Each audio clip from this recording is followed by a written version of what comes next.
এই ভেটকি, এই নে টিফিন নে, খা। ও টিফিন দে। হ্যাঁ বল।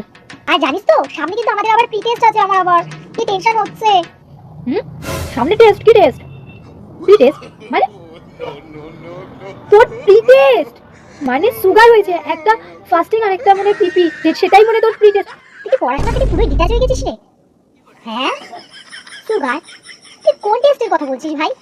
আমি এক্সাম পরীক্ষার কথা বলছি।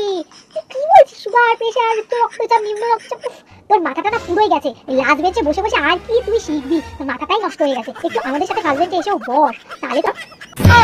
আরে বাবা বল না পাতি, আমি অত বুঝি না রে তোদের ইংরেজি কেজি। আমি জাস্ট বুঝি যে আমাদের পরীক্ষা বছরে 3টে, প্রথম পরীক্ষা, দ্বিতীয় পরীক্ষা, লাস্ট বার্ষিক পরীক্ষা। ওদের টেস্ট, প্রি টেস্ট আমি বুঝি না ভাই। ওটা ও যা হবে দেখা যাবে। আমাদের বেগবাঞ্চারের অত টেনশন নেই, আমরা ঠিক পাস করে যাবো। কনসিডার গার্জেন কল বলেও তো একটা কথা আছে না? তো পাল্টা। সত্যি তুই খালি নামেই তুই 7-এ উঠেছিস। 7-এর